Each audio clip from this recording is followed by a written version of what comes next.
Veronica Armstrong, and I'm obsessed with helping women emancipate themselves from limiting beliefs and behaviors that prevent them from operating in their zone of success. I'm a former corporate executive turned coach who gave it all up to help women rise above personal constraints and march boldly towards becoming the women they were born to be. My goal for this podcast is to make it a space where we shatter old thought patterns, challenge limiting beliefs, and break the chains of societal norms. Here, you are not defined by your past, but empowered by the potential of your future. So, join us on this journey as we dig deep into a world of transformative insight and empowering information. Because remember, you are more than just a product of your past, you are the architect of your future. Welcome to Girl Emancipated. Welcome back to another episode of the Girl Emancipated podcast. I am your host, Veronica Armstrong, and in today's episode, which is episode number 8, we are going to be discussing the 7th pillar of living an emancipated life, and that pillar is self-acceptance. Now, if you know me, you absolutely know this is and would always have been a pillar of living an emancipated life, because what I teach my clients and what I hold myself accountable to is to ensure that we love ourselves and the skin we are in, because who we are is exactly who God intended us to be. So again, this pillar is about loving the skin that you're in and embracing your flaws and all, because doing so is absolutely critical in order for you to break free from any personal limitations or societal pressures. So let's define self-acceptance or self-love. It is embracing yourself completely, acknowledging your strengths, and accepting imperfections without judgment. It is having unconditional love for yourself in spite of your flaws. And the bottom line is, it's just about loving yourself no matter what anyone else thinks of you. So you might be wondering why self-acceptance is a pillar of living an emancipated life. We're going to dig deep into that and how self-acceptance there's an interplay between self-acceptance and all the other pillars. But why it matters is it fosters inner peace and it reduces internal conflict. It also acts as a foundation for genuine personal growth and positive change. And when you have self-acceptance, or when you love yourself, you tend to be yourself more emotionally, physically, mentally, and spiritually. So let's dig a little bit deeper into that. I was reading an article by Psychology Today, and I found it interesting to learn that there are 4 aspects to self-love or self-acceptance. The first is self-awareness. Not going to dig deep into that because we actually have a full podcast episode about the importance of self-awareness. The second is self-worth. And what that means is the confidence you have in your own worth or your abilities. It's the realization of your worth and your abilities. The third is self-esteem, which is your level of comfort with who you are as a person and your current station in life. And the fourth is self-care. And that is what we do to keep ourselves healthy. Now, what I found interesting about this article is that it says, if one of these is missing, you don't entirely have self-love. I will admit I have a little hard time with that. Not to say that it is or isn't true. I have a hard time with it because I've come across plenty of people, women, men, whoever, who totally love themselves. They may not engage in the types of self-care such as taking care of their bodies or eating right or doing those things. And that's to each his own. Everybody's going to do whatever they want to do. But it doesn't mean, for me personally, I don't know that I believe it's that they don't love themselves. Perhaps for some people that might be the case, but I don't necessarily think it's for all people. Nevertheless, Psychology Today does say that if one of these is missing, you don't entirely have self-love. So I will admit I had to check myself. I had to ask myself, do I really love myself? I had to go back through self-awareness, self-worth, self-esteem, and self-care just to reevaluate how much I love myself. And so if this is making you do that, don't feel bad. It made me do the same thing. I just wanted to share that information with you just to give you some insight. So I want to talk about, before I go any further, some of my work, the work that I've done in this area. When I was younger, I was very athletic, played basketball, I ran track. So it was very athletic, but I was also very muscular, and I loved being as muscular as I was. I didn't have to work hard to be muscular because my dad is very, very muscular, and I took after him. But I was so muscular that I was given the name Piranha Man. So my name is Veronica, of course. My family calls me Ronnie. That's my nickname. But then people would call me Piranha Man because I was so muscular.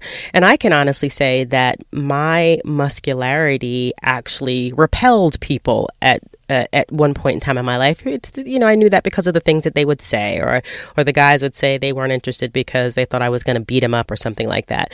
That was very hard, especially when you worked so hard to remain focused, be athletic, keep yourself engaged in positive activities, to hear people say things like that about you. But then as I aged, I began to realize that how they felt about me was none of my business. It was none of my business. And I still see life that way. How you feel about me or any of my flaws, that's none of my business.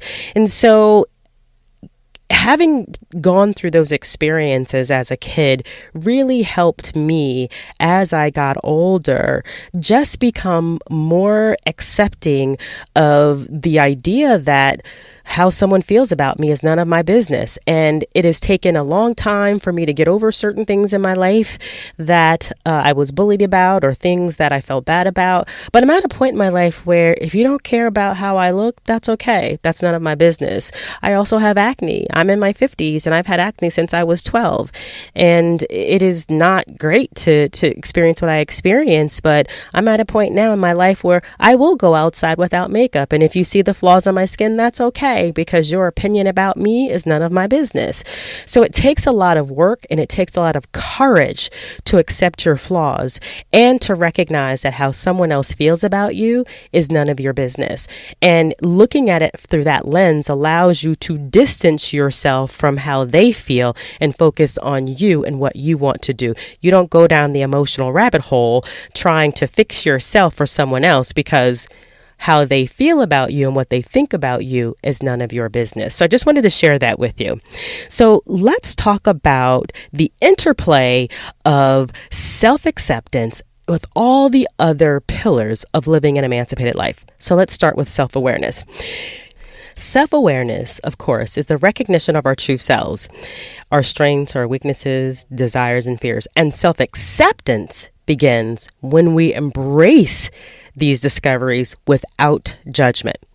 So as we become more self-aware, it becomes very important to also accept us for who we are, accept ourselves for who we are, to ensure that we do not fall into the trap of self-criticism.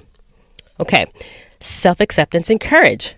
Accepting your flaws and all requires courage. And that courage reinforces self-acceptance because it empowers us to face our challenges and uncertainties, knowing that our worth isn't diminished by any external circumstances or opinions. Because remember, what others believe about us, that is none of our business.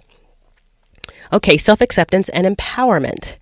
Empowerment begins with the belief in one's abilities and worth. Self-acceptance lays the foundation for this by fostering a positive internal dialogue and allowing us to see our innate potential. Self-acceptance and resilience.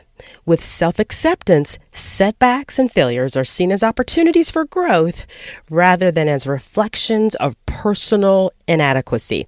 By accepting oneself, individuals build resilience since they understand that their worth isn't tied to external success or validation. Self-acceptance and connection. Authentic connections arise when we present our genuine selves to others.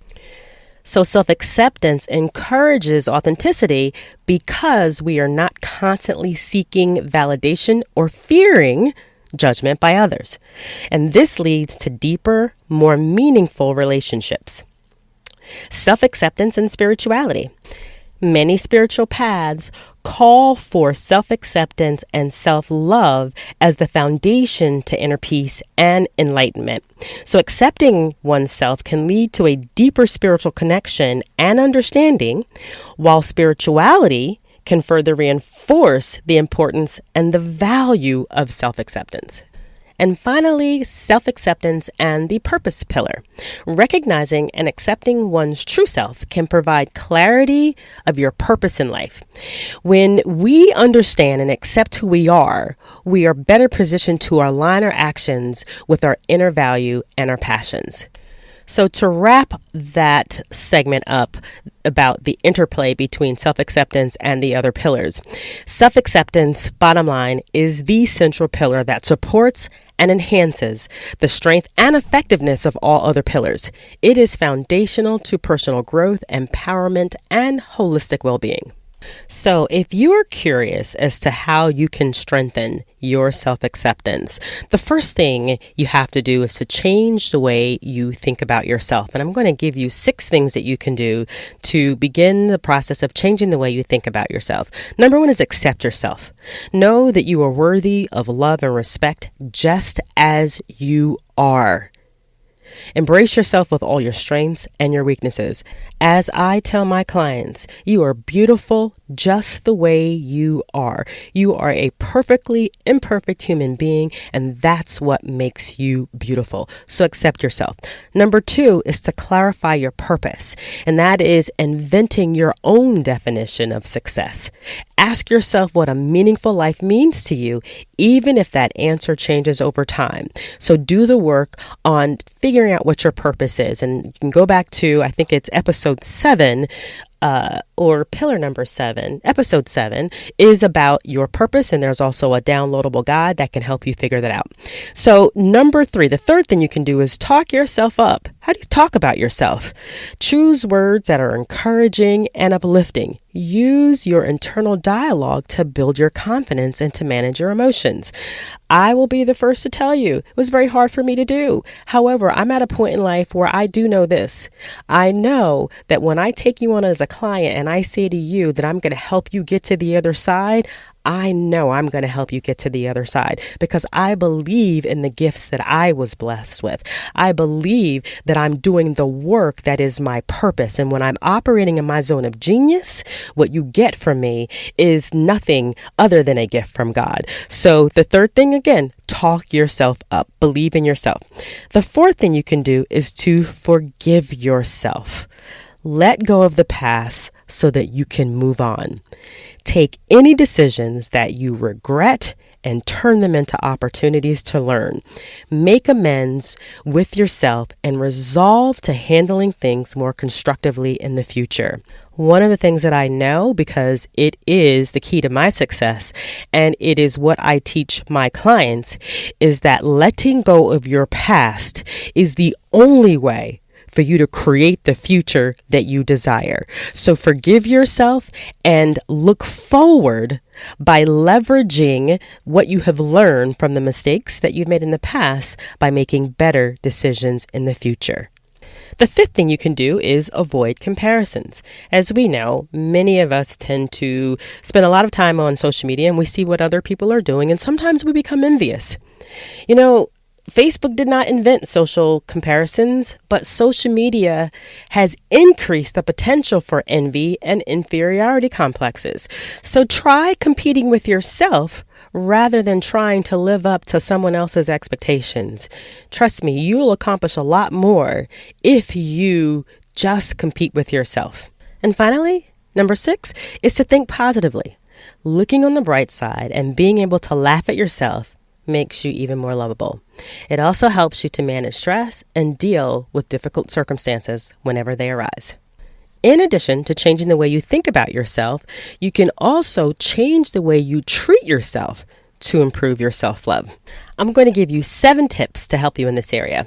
The first one is practice self-care, and that means keeping your mind, body, soul, and your spirit fit and strong. Go to bed early, exercise each day, eat a balanced meal, meditate, journal, anything that you can do to take care of your mind, body, soul, and your spirit. Number 2 is pick friends wisely. Surround yourself with family and friends who encourage and support you. That means cultivate close relationships with others who share your goals. Engage in deep conversations where you can share your feelings and receive validation. Number 3 is pursue your passions. Identify the activities that bring you joy and fulfillment. Black out time each day for something you love, whether it's a task related to your job or something you do in your leisure time. Number 4, set goals. Give yourself something to strive for.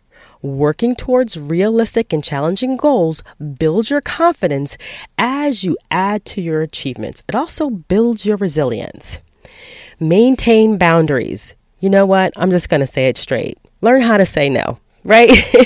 We all need to learn how to say no. Know your limits so that you can define what behavior you consider acceptable. That may include physical boundaries, such as needing your own space, and psychological boundaries, such as being entitled to your own feelings and opinions. Just learn how to say no and know that it's okay to say no. Number 6 is advocate for yourself. Once you understand your needs, you can communicate them to others.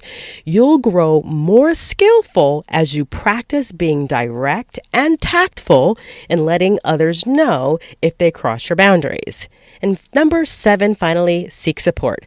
Ask for what you need. Do not be afraid to ask for what you need, because if you need it, just ask for it, right? You don't know if you're going to get it or not unless you ask. So let others know specifically what they can do, whether you're looking for practical assistance, like pitching in with the housework, or just a friendly ear to listen to while you sort out your feelings. So loving yourself can help you enjoy more happiness, overcome challenges, and build healthier relationships with others. So make it a habit to treat yourself with kindness and respect. Remember, self-acceptance is about embracing yourself fully, your strengths, your imperfections, past decisions, and aspirations. It is the key to unlocking an emancipated life. It is a silent strength behind every courageous act and decision, and every genuine connection, and every moment of growth. So as you go forward this week, I challenge you to look in the mirror and celebrate the person staring back at you, knowing that in acceptance, you find freedom. That's it for this episode. Thank you so much for being a part of the Girl Emancipated community. Together, we are breaking free from limitations, embracing our authenticity, and empowering ourselves to live the lives we are meant to live. Remember, hit that subscribe button and follow me at I Am Coach Veronica on Instagram and Facebook so that you can stay connected. And if you want to go deeper into these episodes and be a part of a community who are supporting each other to live emancipated lives, then join the Girl Emancipated Podcast Insiders community. All you need to do is go to the link in the bottom of the podcast summary, click on it, and then request to join.